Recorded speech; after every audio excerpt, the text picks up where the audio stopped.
Hi friends, குளியல் பொடியை எப்படி அரைக்கலான்னு பார்க்கலாம். அதுக்கு தேவையான பொருட்கள் என்னென்னு சொல்லிடுறேன். பாசிப்பயிறு, உளுந்தம்பருப்பு, செம்பருத்திப்பூ, ரோஜா இதழ், வெட்டிவேர், கஸ்தூரி மஞ்சள், பூலாங்கிழங்கு. இது கூட வேணும்னா கார்போக அரிசி, மசூர் தால் சேர்த்துக்கலாம். நான் எப்போவுமே குளியல் பொடி ரெடி பண்ணும்போது இதை மட்டும்தான் யூஸ் பண்ணுவேன். இதை நல்ல வெயிலில் 2லேருந்து 3 நாள் வரைக்கும் நல்லா காய வச்சுருங்க.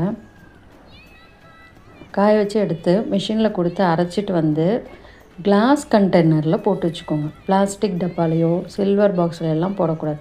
கிளாஸ் கண்டெய்னரில் போட்டு வச்சுக்கோங்க. கிளாஸ் கண்டெய்னர் இல்லைன்னா சில்வர் பாக்ஸ், பிளாஸ்டிக் டப்பாலாம் யூஸ் பண்ணலாம். மேக்ஸிமம் கிளாஸ் கண்டெய்னரில் போட்டு வச்சிங்கன்னா ரொம்ப நாளைக்கு இந்த பொடி நல்ல வாசனையாக இருக்கும். பூச்சி வண்டெல்லாம் வைக்காமல் இருக்கும். பெண் பிள்ளைகள் இருக்கிற வீட்டில் இந்த பொடியை அரைச்சி அவங்களுக்கு யூஸ் பண்ண கொடுங்க. இதில் உளுந்தப்பருப்பு, பாசிப்பயிறு இருக்கனால நல்ல கலர் கொடுக்கும். மற்ற எல்லாம் அந்த வெட்டிவே, ரோஜா இதழ், கஸ்தூரி மஞ்சள், பூலாங்கிழங்கு இருக்கனால நல்ல நறுமணமாக இருக்கும் இந்த பொடி. இது நான் அரைச்சிட்டு இந்த பொடி எப்படி இருக்குன்னு உங்களுக்கு காட்டுறேன் ஃப்ரெண்ட்ஸ். தேங்க்யூ.